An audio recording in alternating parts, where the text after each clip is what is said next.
are not alone on your journey. Listen in to the Unshakable Living Show, Supernaturally and Divinely Unshakable with Lisa Beltz. Twice a month for your well-deserved dose of positive energy and your personal reminder that you are perfectly imperfect, and that's okay.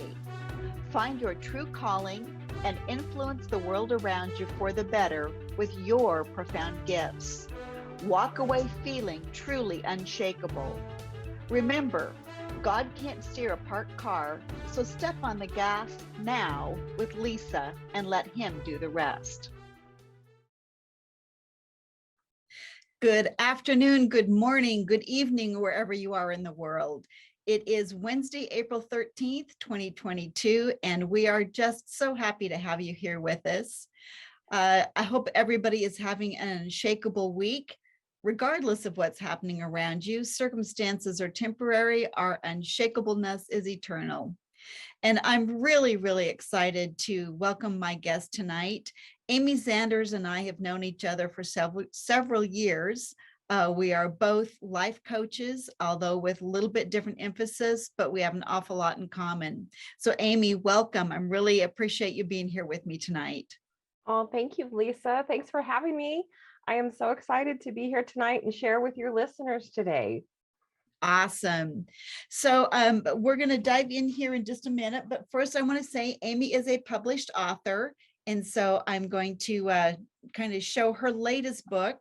And Amy and I actually started our writing career together a few years ago. We did a devotional for a nonprofit here in Boise that we both support. And I don't think that one's available anymore, but it was still a great endeavor. And so, Amy, rather than taking the time for me to introduce you, I'm just going to ask if you would go ahead and introduce yourself, kind of set us up a little bit for us to talk about the difference between prayer versus meditation tonight. Well, as you mentioned, my name is Amy, and I am a 3D health coach. I work with my clients to integrate all three aspects of health, which would include body, soul, and spirit. So I've been working with clients for about 13 years. And as you mentioned, I'm an author, I'm a mom, and really I'm a survivor of 6 concussions.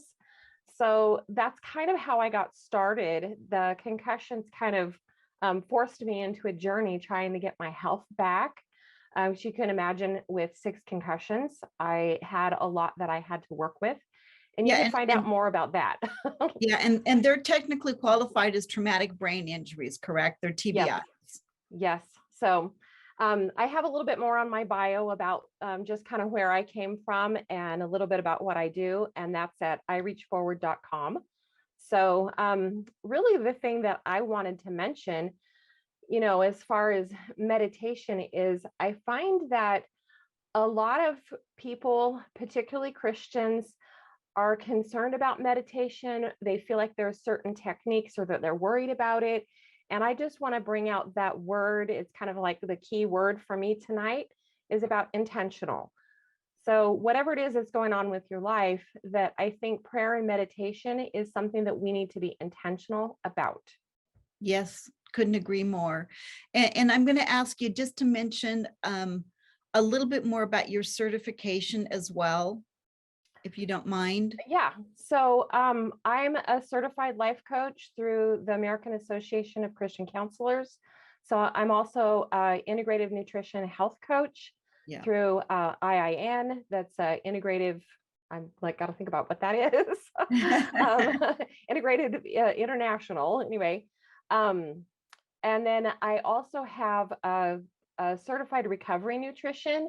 Because I've worked with a lot of clients who are dealing with possibly drugs and alcohol, but then dealing with depression, anxiety, panic attacks, things like that. Maybe food addiction, something like that. So okay. Awesome. Yeah. Well, so let's dive into the prayer and meditation. So for yourself personally, when did you start, or why did you start meditating?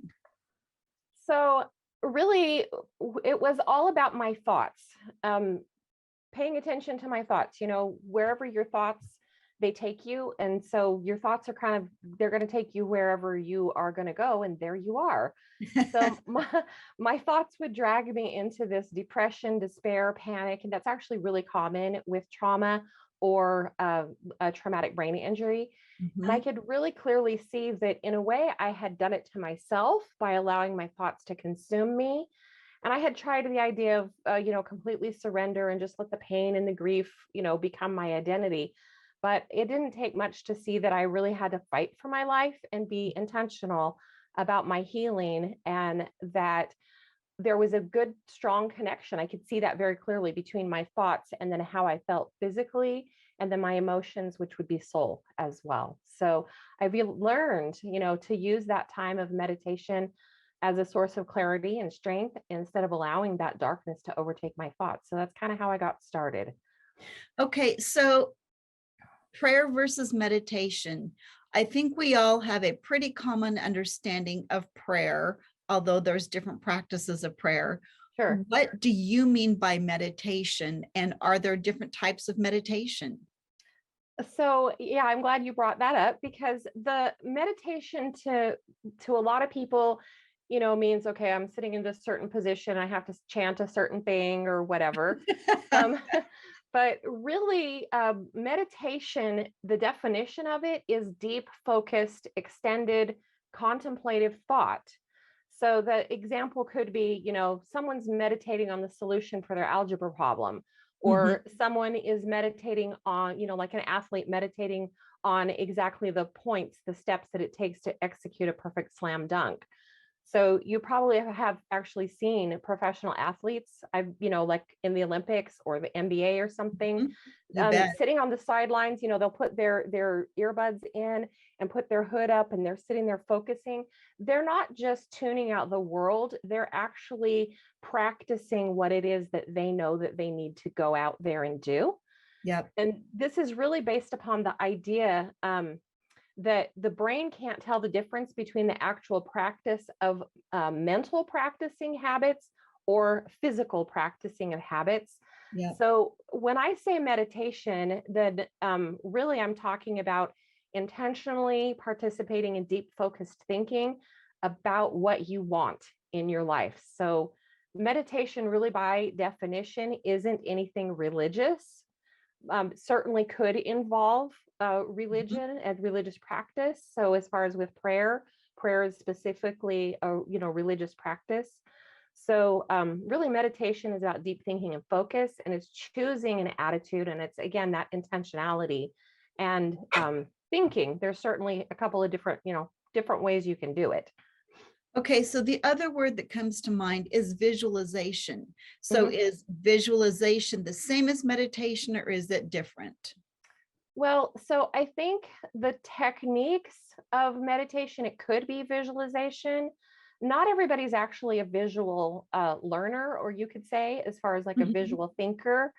There's lots of different types of thinking. There's logical thinking, there's a visual thinking, then there's an analytical thinking. There's lots of different types of thinking. So meditation is not necessarily visual, although especially if you are a visual person, that's certainly something good to incorporate. And then, like an auditory person. And so saying something aloud, so that helps you focus your attention. So, what one person thinks of as attention might be completely different than someone else. Okay, so another thing that I've heard meditation called is centered prayer. Would you say that that is prayer or meditation? Well, I think that really the answer to that is there is an Eastern meditation method, and that's what most people think of in our modern times when we say meditation. And the biblical idea of meditation has to do specifically with prayer. And really that kind of comes down to what the purpose of, if you want to say it that way, what the purpose of the meditation is. So, both types of meditation will take advantage of quiet, trying to focus, paying attention, like you said, using your imagination. And definitely there's an aspect of relaxing. So you want your body to be relaxed and be in a safe environment, because physical is not the focus. when you're doing meditation.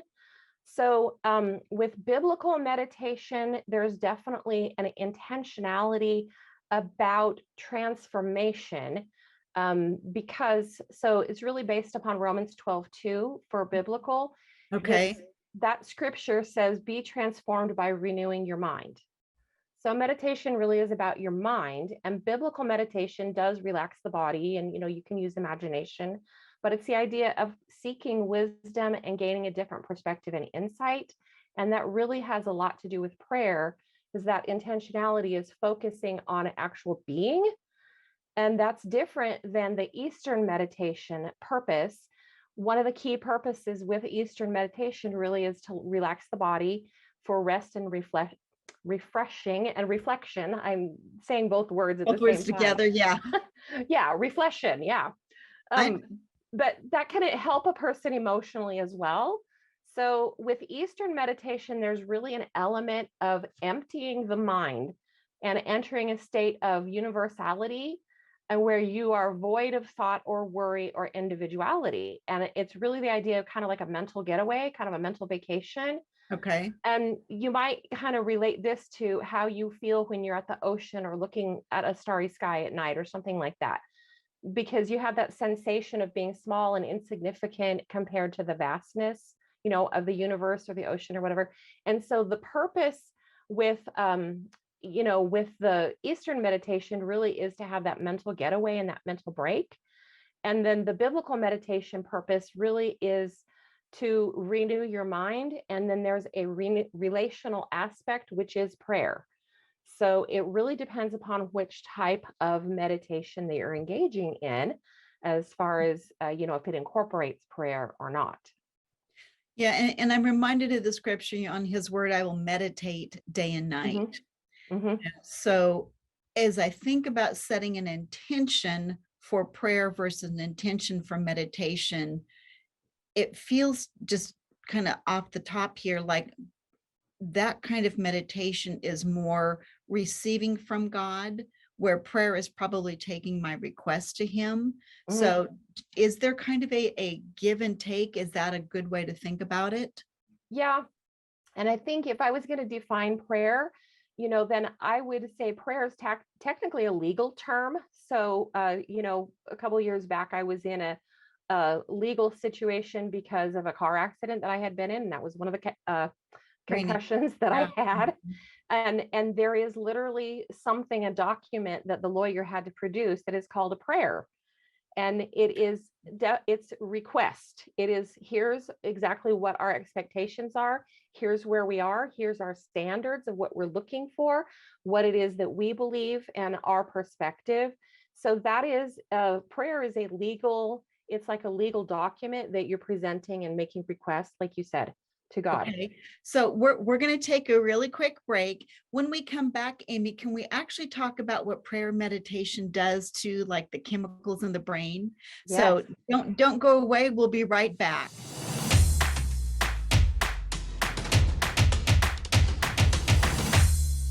And welcome back. We are here with Amy Zanders talking about the difference between prayer and meditation, and biblical meditation versus Eastern meditation. So Amy, you were kind of talking about from a legal aspect that there is an article of prayer. Can we actually switch gears just a little bit? And I am pretty fascinated by the brain.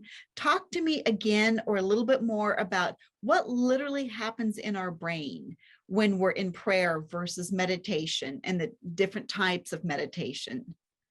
Yeah, this is a kind of one of my favorite topics. I can go off on this. So, yeah.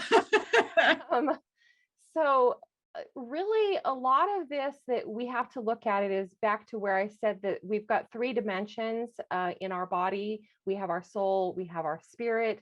So both types of meditation are that one of the goals is to increase your sense of emotional peace. And physically in your body, both types of meditation calm your fear circuits. So, you get in a stressful situation and your brain needs to get out of that and kind of take a break, go have a little quiet time. And like we say to the small children, maybe, take a time out, something like that. Mm-hmm. Literally Meditation lowers a person's blood pressure and their heart rate. And so the area that is really the difference with Eastern and biblical meditation would be spiritually. But that overflows a lot into the soul. And you might know that. But biblically speaking, with biblical meditation, what you're actually looking for is, you're taking your concern, whatever you're worrying or your stress or whatever it is, instead of trying to escape it and take a vacation from it and just take a break. With biblical meditation, what you're actually trying to do is you're giving it to God as a prayer, but you're also activating a different level of brain chemistry because you're looking for insight. So you're looking for an aha. And according to Dr. Caroline Leaf, she talks about having an aha moment, literally gives your brain its ideal chemistry. And it literally will reset when you get an aha or an insight. It will reset your personal chemistry in that moment to ideal chemistry, which is perfect for your body's, as far as motivation, energy, learning, working, healing, all of those things. So having insights is something that's specifically paired with and aligns with biblical meditation. Eastern meditation is kind of the opposite, I guess you'd say, is you're trying to reduce insight. You're not looking for new information. You're not looking for deep understanding on something. You're looking for the getaway. And the only concern about that is with that type of meditation is, if you get into the mode of there has to be good and evil and I can't do anything about this and I'm just trying to escape it, it's kind of a fatalistic, it could become a negative fatalistic thing and an escapism. And so that part of it could become a negative thing as well. And I know you and I talked before about and I'm going to get the words wrong, the theta brain waves and the beta brain waves and truly the chemistry. Right. Can we go there? So with biblical meditation, you're activating the conversation areas in your brain.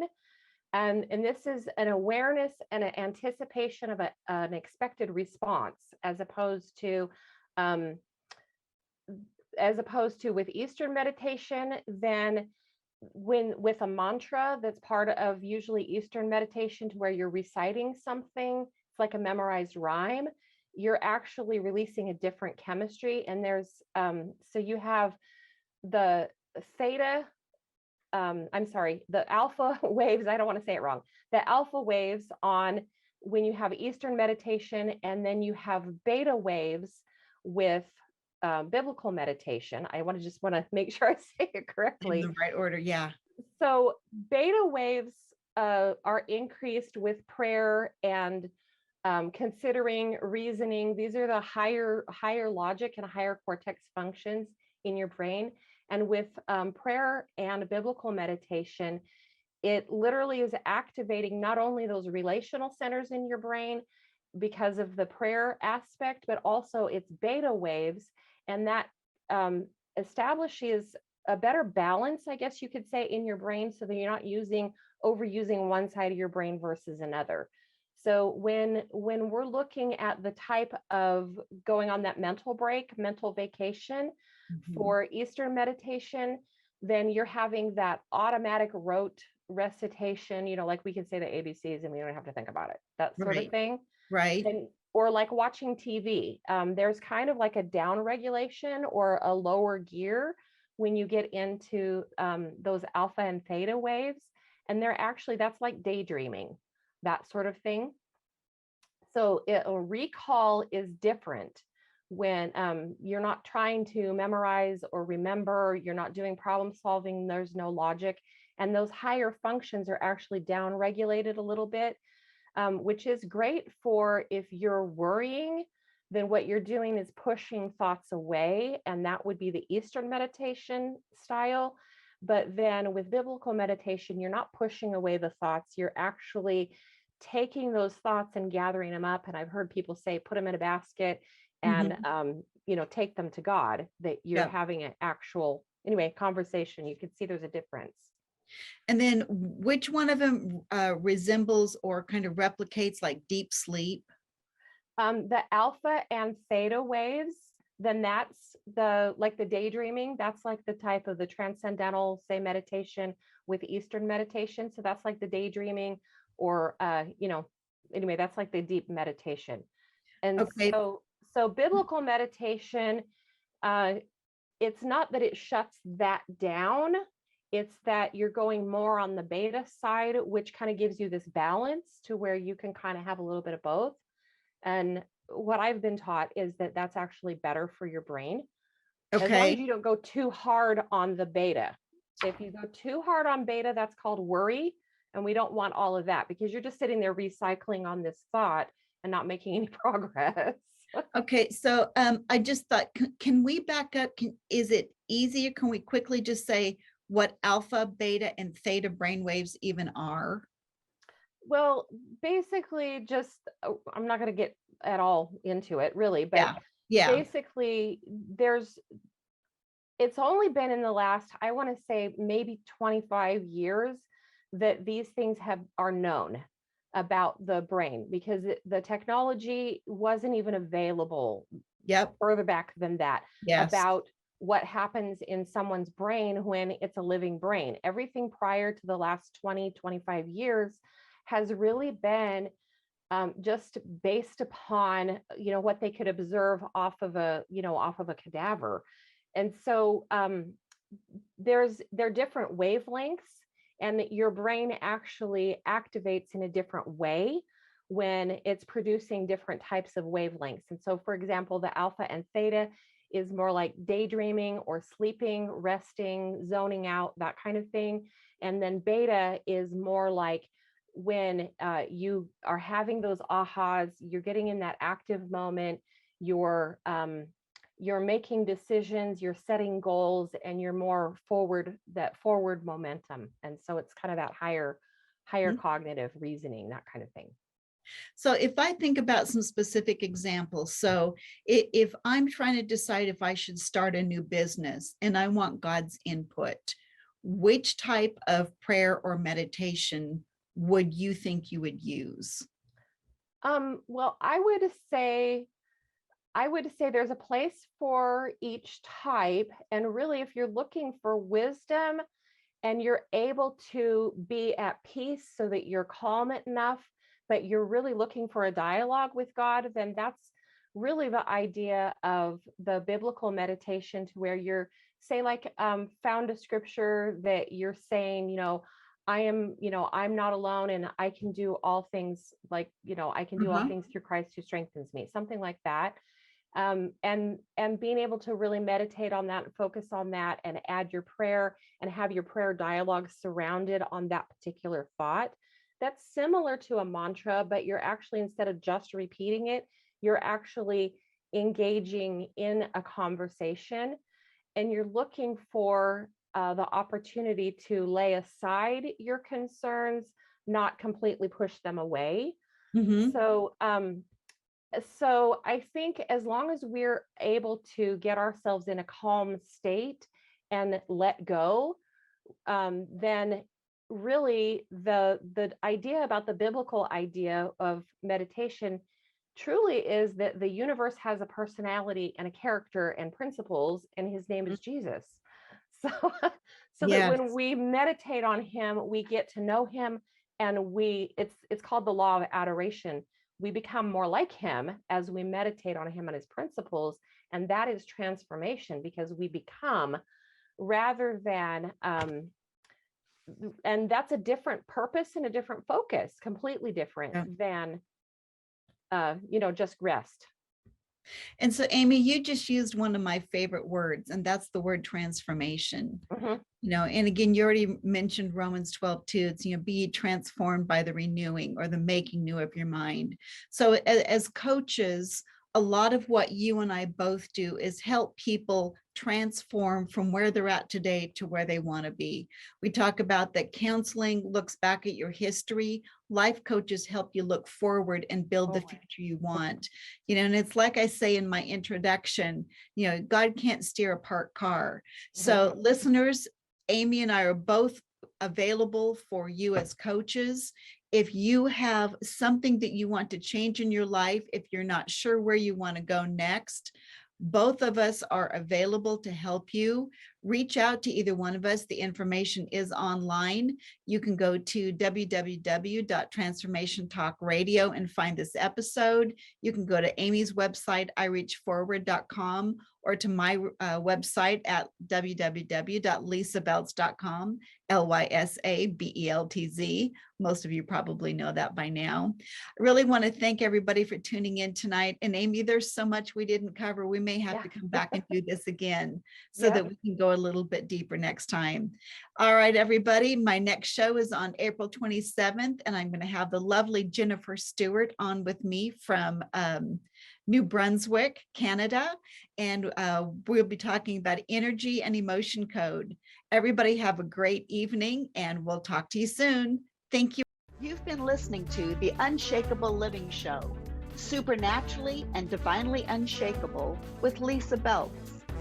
Tune in twice a month for your well-deserved dose of positive energy and your personal reminder that you are perfectly imperfect, and that's okay.